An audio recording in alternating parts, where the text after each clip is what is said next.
Vila Branca não é um lugar acolhedor.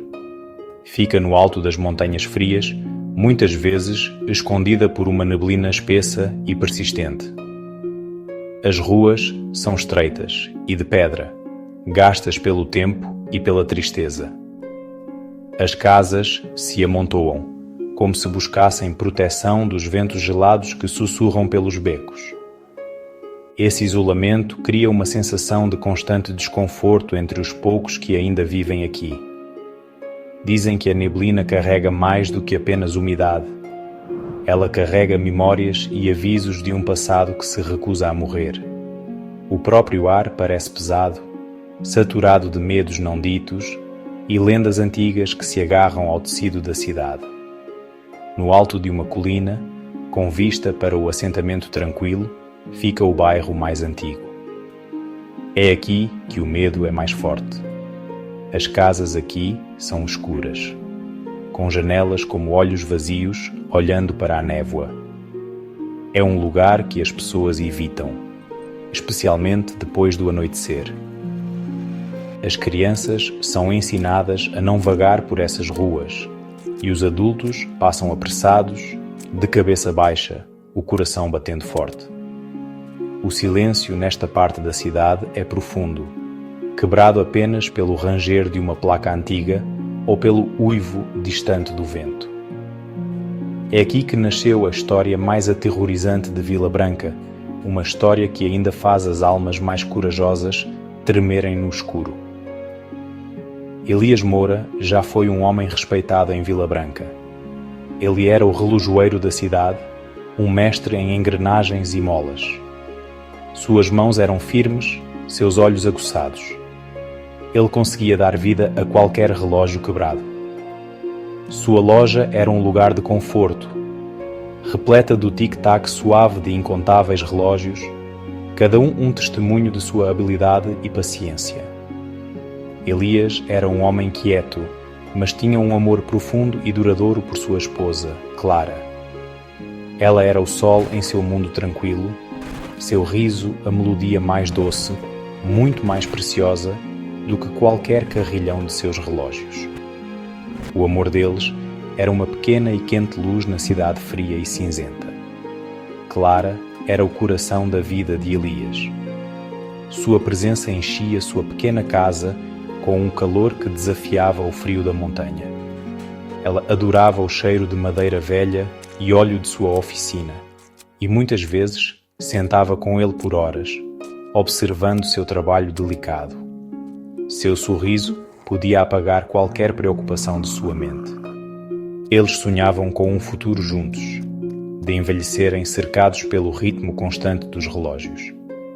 Mas uma sombra estava rastejando em suas vidas, uma doença que nenhuma medicina poderia curar.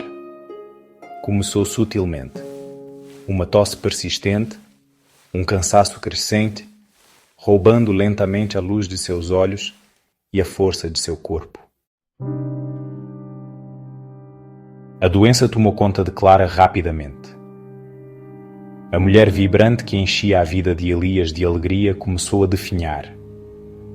Seu riso ficou silencioso, substituído por respirações ofegantes no meio da noite. Elias observava, impotente, enquanto o amor de sua vida enfraquecia a cada dia que passava. Ele negligenciou sua oficina, os relógios silenciando um por um. Seu mundo, antes tão preciso e ordenado, tornou-se um borrão caótico de medo e desespero. Ele passava cada momento ao lado dela, segurando sua mão, sussurrando promessas que sabia que não poderia cumprir. O tic-tac do relógio de pêndulo no corredor tornou-se um tormento. Cada segundo, um golpe de martelo contando seus momentos finais. Em uma noite fria e sem estrelas, o inevitável aconteceu. O relógio de pêndulo começou a bater a 3ª hora. Enquanto o último carrilhão ecoava pela casa silenciosa, exatamente às 3:03 da manhã, Clara deu seu último suspiro. Naquele momento, o mundo de Elias se despedaçou completamente. O silêncio que se seguiu foi ensurdecedor. Um vazio onde sua vida havia existido. Ele ficou ali no escuro, segurando a mão fria dela, sua mente incapaz de processar a finalidade de tudo. A hora de sua morte, 3:03 da manhã, ficou gravada em sua memória, um marcador cruel e preciso de quando sua felicidade terminou e seu pesadelo começou. Nas profundezas de sua dor, um evento estranho ocorreu.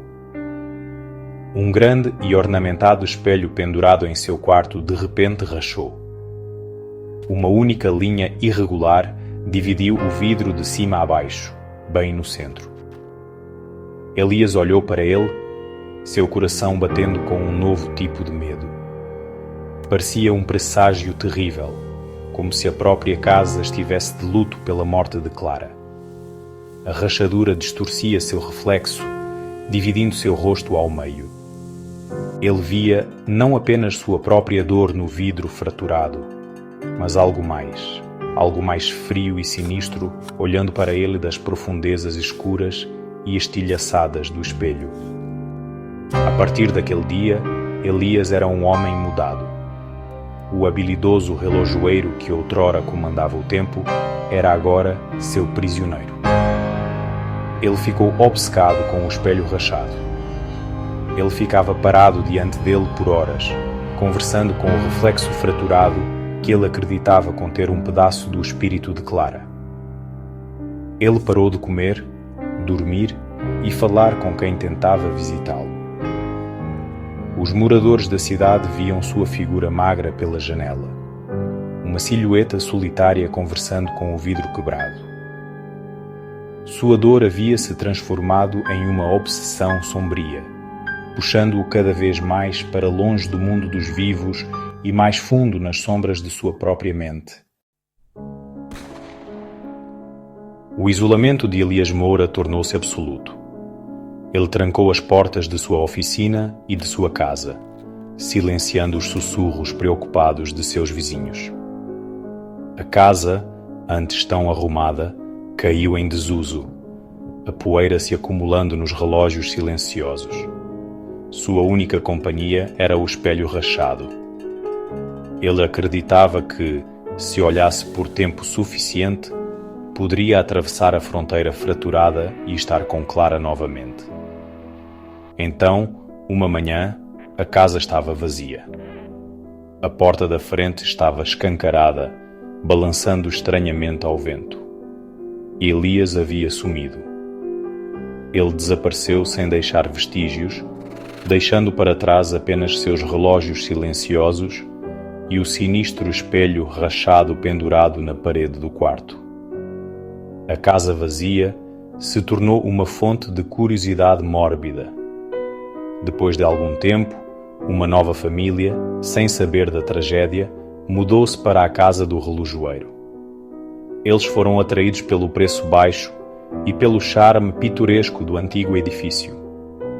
Eles decidiram manter o espelho ornamentado, vendo-o como uma antiguidade única, apesar da rachadura. Mas sua paz durou pouco. Uma semana depois de se mudarem, a família inteira desapareceu. Vizinhos relataram ter ouvido um barulho estranho da casa exatamente às 3:03 da manhã, mas quando foram verificar pela manhã, encontraram apenas uma casa vazia, o espelho rachado ainda pendurado silenciosamente na parede. Este foi o início da maldição. A casa foi vendida novamente, e novamente os novos proprietários desapareceram. O padrão era sempre o mesmo. Os desaparecimentos aconteciam às 3:03 da manhã, a hora exata da morte de Clara. A lenda do homem do espelho rachado nasceu. As pessoas afirmavam que o espírito em luto de Elias estava preso dentro do vidro, enlouquecido pela solidão. Diziam que ele emergiria do espelho naquela hora fatídica para reivindicar uma alma, desesperado por companhia em sua prisão sombria. O espelho tornou-se um objeto de puro terror em Vila Branca. Algumas pessoas afirmaram ter sobrevivido a um encontro.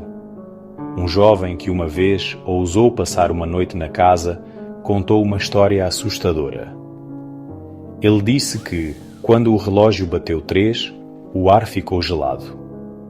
Ele olhou para o espelho e viu um rosto magro e triste olhando de volta. O rosto de Elias Moura. A mão da figura começou a empurrar o vidro como se fosse água.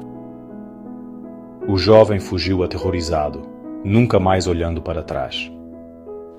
Sua história, contada com lábios trêmulos e olhos arregalados de medo, cimentou a lenda no folclore da cidade. A partir de então, ninguém ousava sequer tocar no objeto amaldiçoado. Os avisos sobre o homem do espelho rachado se espalharam por Vila Branca como uma praga.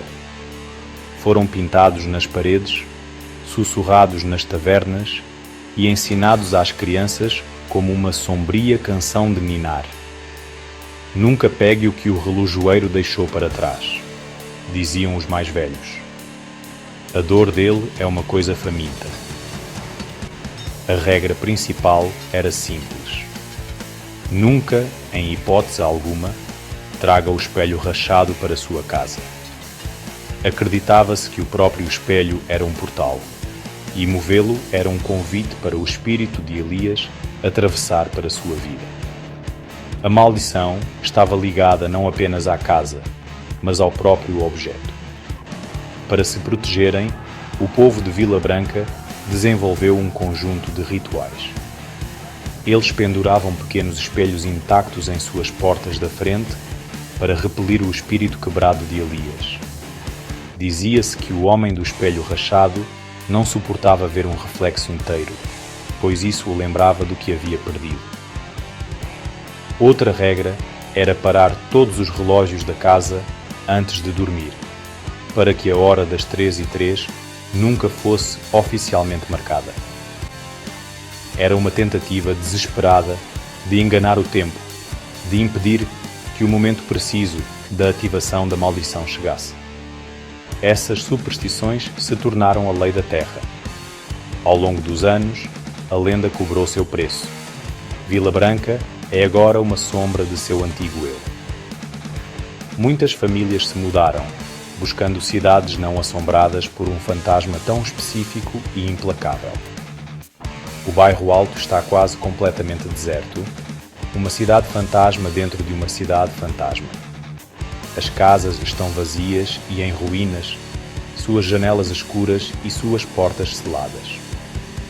A neblina persistente parece se instalar mais pesadamente lá, um sudário permanente sobre o lugar onde a maldição nasceu. O silêncio é absoluto, um testemunho do medo que expulsou a todos. No entanto, a casa do relojoeiro ainda está de pé. Permanece intocada, um monumento sombrio a um amor que se transformou em pesadelo. Através da janela suja, ainda se pode ver o espelho rachado pendurado na parede do quarto, esperando. A lenda do homem do espelho rachado está mais viva do que nunca. Um sussurro arrepiante no vento da montanha. Serve como um lembrete constante e aterrorizante de que em Vila Branca algumas portas são melhores deixadas fechadas e alguns reflexos são melhores deixados sem serem vistos. O medo permanece e o espelho espera.